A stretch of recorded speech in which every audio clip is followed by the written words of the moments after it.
Hello, good evening, welcome to my new video. দেখুন এখন আমি কালীঘাট ব্রিজে আছি, যাচ্ছি আলিপুর মিউজিয়ামের দিকে, আপনাদের দেখাবো। আর সবাইকে রাধে রাধে। সবাই ভালো আছেন তো? চলুন তাহলে আগে দেখি আলিপুর মিউজিয়ামের দিকে যাই, তারপর আপনাদের দেখাচ্ছি।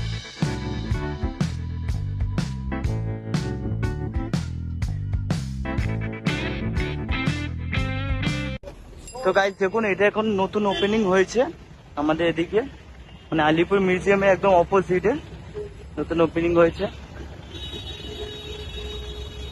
দেখতে পাচ্ছেন এটা নতুন ওপেনিং হয়েছে, শিল্পান্ন নাম, ঠিক আছে। এখানটায় সব হ্যান্ডমেড জিনিসপত্র মানে পাওয়া যাবে, দ্য কাইন্ড অফ মানে শপিং মল টাইপ। দেখতে পাচ্ছেন কতটা বড় জায়গায়, একদম হচ্ছে মিউজিয়ামের অপোজিটে। দেখতে পাচ্ছেন মিউজিয়াম, তার একদম অপোজিটে দেখুন শিল্পান্ন নাম। তো চলুন আগে মিউজিয়ামের দিকে যাই।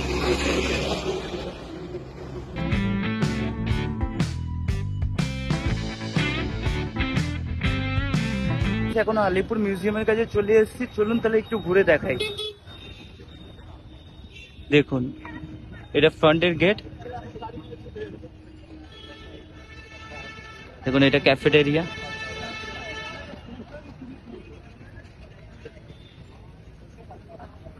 দেখতে পাচ্ছেন এখন এখানটায় আমি দাঁড়িয়ে আছি আলিপুর মিউজিয়ামের সামনে। আর এখানটায় দেখুন এটা আলিপুর মানে মেন জেল। তো জেলটা মেন হয়েছিল 1906 সালে মানে তৈরি হয়েছিল। এখন আলিপুর মিউজিয়াম দেখতে পাচ্ছেন, এখন ফ্রন্ট গেটে দাঁড়িয়ে আছি। এই আলিপুর জেল 108 একর জমিতে পুরো তৈরি করা। তো দেখুন এই জায়গাটা দেখুন।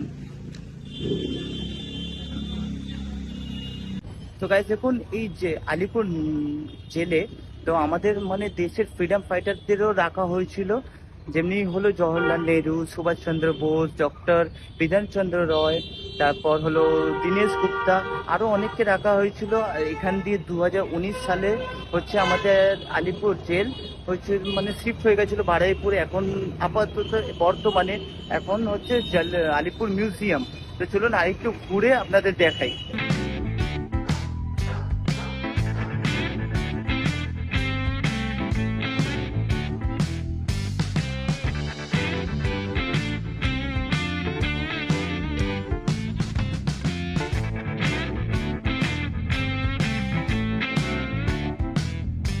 দেখতে পাচ্ছেন কি সুন্দর করে সাজানো আছে।